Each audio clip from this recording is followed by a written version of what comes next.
Hi, my name is Jennifer Taramina, and this is my exceptional story.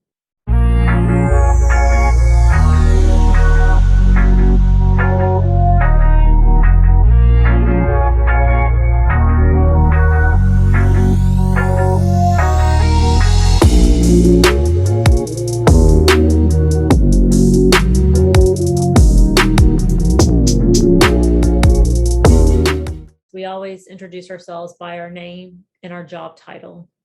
Well, in today's world, everything is about our job title, our possessions, our relationships. We use those three things really to define who we are. But I want to turn that towards who I am rather than what I am as a richer way of sharing my story with you. So let me take you back 40 plus years ago on a hot, sunny afternoon in Galveston, Texas. I was sitting at the kitchen table at my grandmother's having a snack, and the doorbell rang. My grandfather looked out the window, told my grandmother and my great grandmother who it was, and they all just looked at me and said, "Jenny, you need to go upstairs and not come down until we tell you to." Well, I was a pretty curious 8-year-old, and I wanted to know, well, who was this person? So I ran up the stairs and I just sat on the top of the stairway and I listened to the entire conversation. When this man left, I came back down and I questioned my grandparents, and they just looked at me, just real mean. And I started asking them a lot of questions, and they told me the truth. And they looked at me and said, "Jenny, if you ever share this with anyone, we will disown you and never talk to you again." At 8 years old, what do you say? I remember going home to my parents and I told them who came over to the house, and they kind of shared some of the background with me, but I didn't share with them that my grandparents told me they would disown me if I ever told this to my cousin.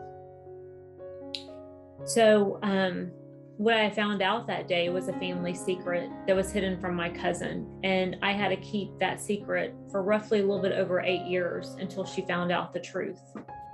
But from that day on, when I was 8 years old, my grandparents never treated me the same. They never made me feel good enough. I always felt unloved and unworthy. And I had a cousin that was my age, and they always compared us. And so I was always just like striving to do more. And, I was very active in my school, just anything and everything. I was trying to be somebody that they would love. I remember when I graduated high school, I thought I was like, maybe I'll, after college, like be a nurse, maybe I'll go to law school. I was just trying to be anyone that they'd be proud of because I just wanted to be loved by them so much. And this theme pretty much threaded throughout all my relationships. I remember I had 5 long-term relationships, and they were all the same person, but just a different name. And one of the things that in those relationships, I felt like I had to buy their love, that I wasn't good enough. And I can say this now as a 49-year-old woman who has gone through a lot of healing and having to peel back the onion layers. You see what happened in my career. I buried myself in work. While most of my friends were, planning their weddings and getting married, I was like, what kind of business can I build? What can I do so my grandparents will love me? That's what pretty much all my adult life was. The first part of my adult life, I was a consultant in Fortune 500 companies, and I traveled around the world. And I remember buying a house at 27 years old, and it was a fixer-upper house. And I was really proud of it, and I was really excited about it because I thought, maybe this will like make my grandparents love me because they owned a lot of real estate and they would fix up a lot of houses around Galveston. But all they did was put me down. And I remember I went off to California in 99 to consult for a company. And then I came back and worked at Enron. And after the Enron crash, I was like, I'm just going to go over to Europe. And I went to Italy, and I thought, well, maybe if I go live in Italy and just learn more about my background and our family, they would love me more. Again, the theme, of like, what can I do for them to love me? And so my entire life, I pretty much put my wholeness into them because I wanted their love so, so very much. And, after I came back from Italy, I remember taking the LSAT and I thought, well, maybe they would love me if I was an attorney. And no, so I didn't go to law school, but they wouldn't have loved me either if I was an attorney. So what had happened in my life is I buried myself in work. Work was my addiction. Some people, when they have pain, they find other forms of addiction. It wasn't until I was 39 years old that I learned that burying myself in work was a form of addiction because I was suppressing the pain. I was too afraid to talk about it. I remember talking to therapists in my 20s, and they never really helped. And I thought that, they were great to talk to. It's more like talk therapy, but how could I go back to my grandparents and change these people who were so set in their ways? It's hard to describe. I mean, we all have some type of story that kind of tore us apart where we've had to pick ourselves back up. But I, for one, in my life, I was always trying to prove myself. So it manifested, or I should say it threaded throughout all my long-term relationships, with all these men that, they weren't the right ones for me. And it happened throughout my career. I remember after I left the corporate world consulting, I started a small business and I moved back out to San Francisco, and I thought my grandparents would be really excited for me. And, all they did was put me down and said, well, prove us wrong. So, I just remember working myself to the core and just was so exhausted all the time. And I just was trying to prove myself. And then I will never forget going down to Southern California and I was meeting a couple of my guy friends down there to play golf. And I called my friend David, one of my great college friends. We kept in touch over the years. And I said, hey, I'm down for the weekend. You want to go grab dinner? And we met for dinner and he looked at me and in his Forrest Gump voice, he goes, Janae, you look really bad. And I just looked at him and I just started crying. I was just crying so much. And I said, David, I'm exhausted. I'm worn out. I can't take it anymore. And he looked at me and he goes, now I want to share a place with you that I feel that would really help you. And I said, I don't have time. See, that was always my excuse. I don't have time. Work came before everything. And he goes, Jennifer, we've kept in touch over the years. And I have shared, told you, go to this yoga retreat in Costa Rica, go to, just named a variety of different retreats just to kind of help me slow down. But there was more to it than just slowing down. So I remember calling my parents, and this would be the first Christmas that I would miss. And I said, Mom, I need help. I'm not suicidal, but I need help. And she goes, Jenny, your dad and I know. We've been praying for you. You see, my parents came to visit me that summer. And although I took them around, and sightseeing and so forth, I still hid behind my computer just working. They would call the Uber and have the Uber driver take them all over San Francisco and Palo Alto. And they knew something was wrong. And so I went to this retreat. I was 39 years old. It was 10 years ago. It was there. I had no phone for 2 weeks, no computer. And that's where I started my healing process. That's where I stopped pressing the snooze button and I let myself feel the pain that I buried inside me pretty much all my life. And it was the pain from my grandparents and never making me feel loved, not good enough, and feeling unworthy. So I went to this retreat and I peeled back all the onion layers to its core because I had suppressed it so much in me. And that's where it all came from. And that's where the pattern started into all my relationships. And I can say now at 49, although I'm single and hope to get married, that I'm glad that I did not end up with any of those men, because I didn't feel good enough.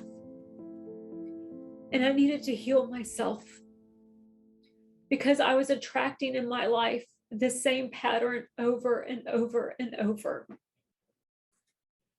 So at this retreat, I did so much healing.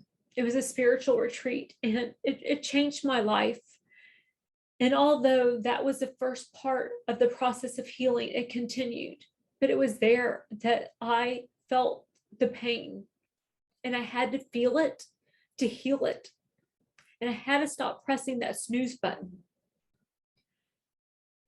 So when I came back to my office, I just felt so good. I felt like, I'm ready to start this new path. And I was going through my mail. It's like, it only gets better. Like, how many curveballs can I get? And I saw this manila envelope from my grandmother. It wasn't a card, but I was like, a manila envelope, that's interesting. So I opened it up. It was my Christmas card that I sent unopened. It was a Thanksgiving card that I sent unopened. And then there was a go to hell letter.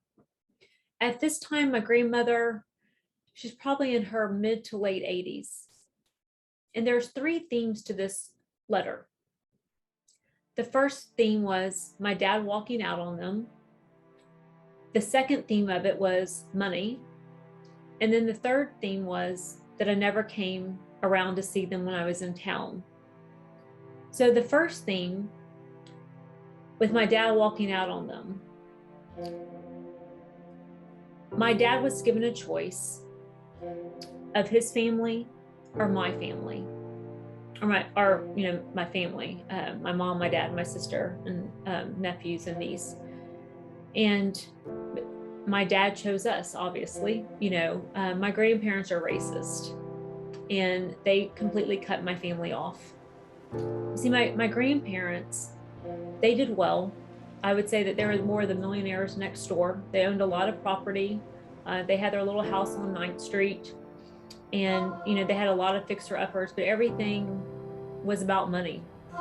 And they were very generous to us when we got older at Christmas. But I felt like they used that money as more of a control manipulation. And that was another reason why I worked so hard, because I never really wanted their money. It was like, I can make my own money. I don't need your money. It's just because I didn't feel it was given in good faith, if you will. And the third theme in that letter was that I never came around. And they knew that I came home a few times a year to go to the doctor's appointments, see friends, and so forth back home. Well, I had stopped going around because all my grandparents would do was talk bad about people. There was just so much negativity. They talked about everyone in the family. And I personally didn't want to be around that anymore. It's like, I just had enough. But after I read that letter, I didn't share it with my parents. I called my grandmother. I said, Meemaw, this is your granddaughter, Jennifer. I got this letter today. And for the first time, I just stood up for myself. And I said how I felt. And she didn't say anything at all. I flew home 2 weeks later. Unbeknownst to my parents, I went over to my grandparents' house. And I sat down and I talked with them. And I told them about the retreat I went on. I shared everything and how I felt they treated me all my entire life. And to them, they didn't feel like they did anything wrong. And all they did was look at me when I was getting ready to leave and said, Jenny, we never loved you. I said, I'm sorry. And I hugged them both. And I said, I love you. And I walked out the door. I got my mom's Camry. I was driving down the seawall. It was a cloudy January day. And all of a sudden the cloud opened up and the sun just came right down. And I remember saying, Jesus, thank you.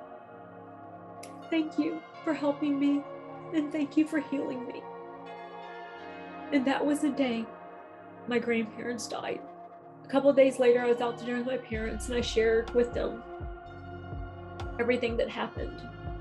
And they told me a lot of things that had been happening here that I didn't know about while I was in San Francisco.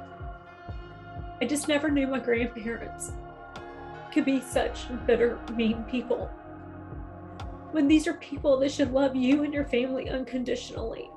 And all I ever wanted for them was to feel loved. That's all I ever wanted.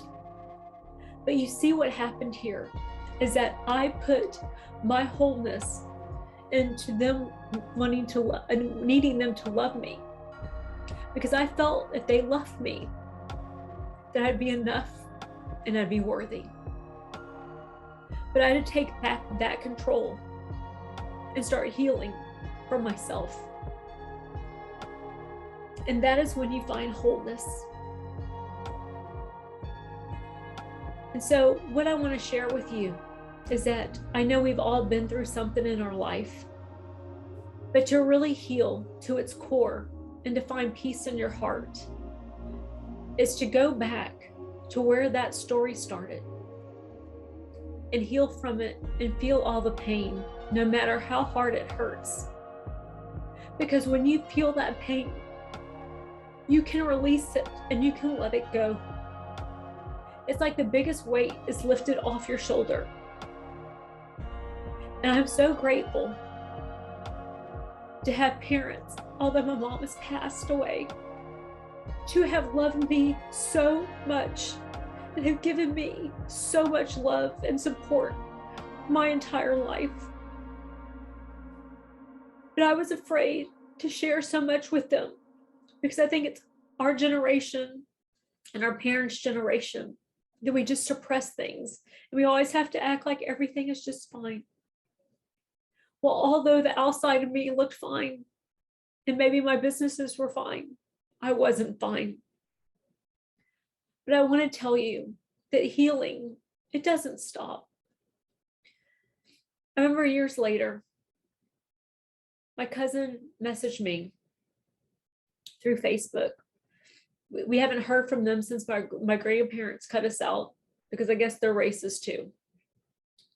And she said, Meemaw is in the hospital. She had a stroke. If you want to go and say goodbye. And I said, thank you, but no. I go, they died to me years ago when I got that letter. And she said, oh, you still have that letter? I was like, yes, I do. I have that letter. And that's when I realized that there was more to all of this than what I really saw. That my grandmother had to have help writing that letter. It was way too well written. And then that is when I just completely shut myself off from the family. I didn't need that in my life anymore. So I want to share one other thing, because when I talk about healing, there are some times when you have triggers. And I was moving all my stuff from California back to Texas. And I remember calling a moving company or a storage unit. And I wanted to go see the storage facility to make sure it was clean, have all my stuff moved in. I remember walking in and said, hi, I'm Jennifer, just drove in from Houston. I wanted to, check out the storage facility. And then there was another lady there, and she just looked at me and she goes, are you Jenny Taramina from California? And I'm like, yes. And she goes, are you Charlie and Lily Mae's granddaughter? And I said, well, I don't know if I should say I'm their granddaughter, because I wasn't in the obituary. My entire family wasn't in the obituary. My mom, my dad, my sister, their great-grandchildren, or myself. Like, we never existed. That's how horrible my grandparents were. And so she went on telling me even more stories, and they triggered so much because there's so many lies. And so I had more healing to do. You see, sometimes you go through and you think the healing's done, and then there's triggers, and then there's more healing. And I had so much anger in me. And I was like, I'm not an angry person. And I had to take that anger and turn it into compassion for my cousins, for my aunt, for anyone that was involved. And my mom always said, Jenny, the truth always comes out. And I truly believe that. And to live your life with so much love and integrity and kindness, I think that's the best thing for any of us to do. So what I want to leave you today is that no matter what happens in your life, because we all have a story, and I want you to know that your story is just as important as the next person's story and the next person's story, because our stories can really help heal someone. I like to say your story is her inspiration. I want you to know, for you to have wholeness, you have to love yourself so much. You need to know that you are enough, that you are loved and you are worthy. Don't let anyone tell you differently. You see what happens to us in our childhood, our early adult life, and even our adult life. Those beliefs we put on ourselves, and we shouldn't do that. So if you have any of those beliefs of feeling unloved, unworthy, and not enough, I want you to go look at yourself in the mirror right now when you get off this video and say, no more. I love myself.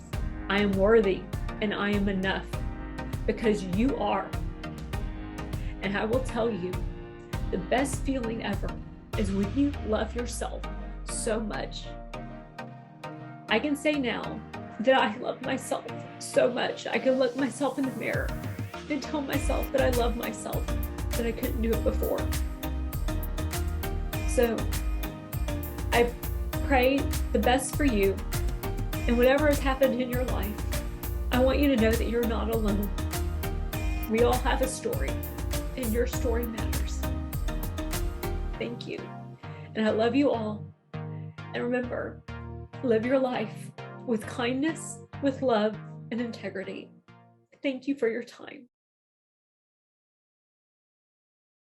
4 quick things.